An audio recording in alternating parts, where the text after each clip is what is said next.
PUBG is back. Modi ji की ये मन की बात तो आप सभी ने सुनी होगी।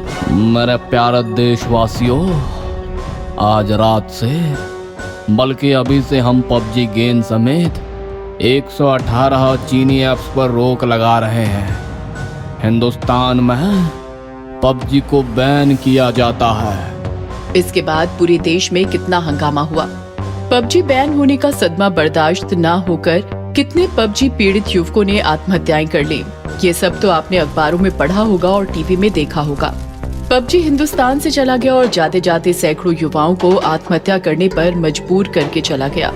उन्हीं युवकों में से एक था श्यामल दास। दिन रात बस पबजी खेलता था, पबजी के किरदारों जैसे कपड़े पहनता था और उन्हीं के जैसी हरकतें करता था। मतलब श्यामल दास पबजी एडिक्ट था। मस्ती मस्ती में उसके दोस्त उसे पबजी कहकर पुकारते थे। पबजी बैन होते ही इस पबजी ने भी पंखे से लटक कर खुदकुशी कर ली। कहते हैं कोई जुनूनी इंसान किसी जुनून की खातिर खुदकुशी करता है तो वो जुनून उसे चैन से मरने भी नहीं देता। श्यामल दास यानी पबजी के साथ भी यही हुआ। जिस शमशान में उसे जलाया गया था, उस शमशान का गार्ड उसके जुनून का पहला शिकार बना। अरे ये सिपाही वहाँ कौन खड़ा है? सुनिए सर, आप वहाँ क्या कर रहे हो? जैसे ही सिपाही गार्ड की तरफ मुड़ा, गार्ड का दिल दहल गया क्योंकि उसके सामने पबजी का भूत खड़ा था। PUBG is back. पबजी के भूत ने गार्ड के सीने में अपनी भूतिया बंदूक के सारे जलते हुए अंगार खाली कर दिए और गार्ड ऑन द स्पॉट भस्म हो गया। दुनिया वालों सुन लो, मोदी जी सुन लो, रोक सको तो मुझे रोक लो क्योंकि पबजी इज बैक। एक छोटी सी चिंगारी भी आग लगा देती है। पबजी तो खुद आग बनकर आया था। धीरे धीरे उसके साथ उन बाकी युवकों की भटकती हुई खौफनाक आत्माएं भी जुड़ गई जिन्होंने पबजी बैन होने पर आत्महत्याएं की थी। पबजी ने अपनी फौज तैयार कर ली। वो मोदी जी से पबजी बैन का बदला लेने आया था।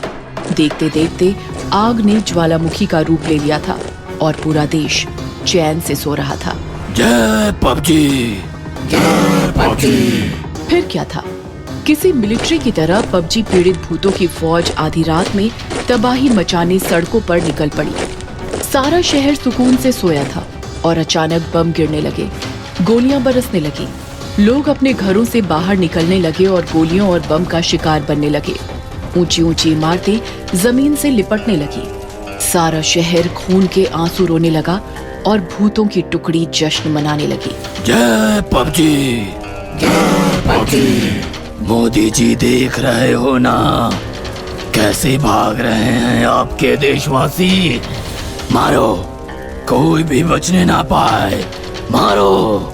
इस प्रकार रोज रात रोज नया शहर पबजी गैंग अपने अपने कब्जे में लेती और शहर को तहस नहस कर देती। लोग काफी डर गए थे और मोदी जी को पुकार रहे थे, मोदी जी बचाओ, हमारा क्या कसूर है, हम क्यों मारे जा रहे हैं? हम तो पबजी नहीं खेलते थे। अरे हमारे पास तो स्मार्टफोन भी नहीं है। मोदी जी बचाओ। भूतिया पबजी गैंग को कंट्रोल करने के लिए पुलिस गई, नाकाम रही। आर्मी गई, वो भी नाकाम रही और इस प्रकार पबजी गैंग का आतंक पूरे देश में फैल गया। ये नजारा देखकर मोदी जी दुखी हो गए।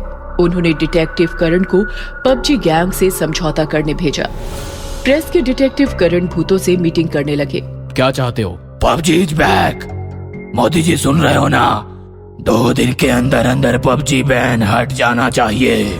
हर एक मोबाइल में बस पबजी चाहिए, नहीं तो आपके देश की खैर नहीं। ये सुनकर मोदी जी भी हैरान हो गए। सर, क्या पबजी को फिर से परमिशन दे देनी चाहिए? बिल्कुल नहीं करण।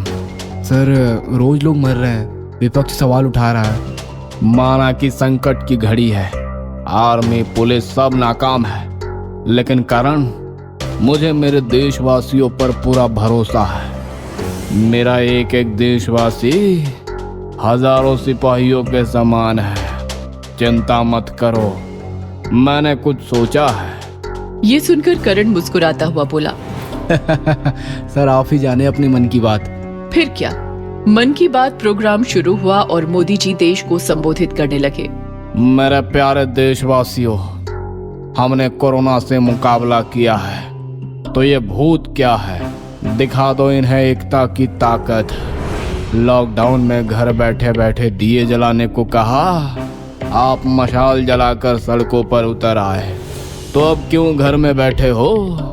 मशाले जलाओ और जला दो सब भूतों को। उनका नारा है पबजी इज बैक, हमारा नारा होना चाहिए पबजी गो बैक। मोदी जी का भाषण सुनकर सारा देश खौल उठा और मशाले जलाकर सड़कों पर उतर आया। लोगों की एकता देखकर सारे भूत कांपने लगे। दूर रहो, पास मत आओ। हाँ? पबजी गो बैक, भारत माता की जय। लोग भूतों की तरफ बढ़ने लगे और भूतों को पीटने लगे। जलती मशालों से भूतों को जलाने लगे और देखते ही देखते सारे पबजी पीड़ित भूत जल गए और जलकर राख हो गए। भारत माता की जय। इस प्रकार देशवासियों ने एकता दिखाकर देश को खतरे से बचा लिया और पबजी को हमेशा हमेशा के लिए मिटा दिया।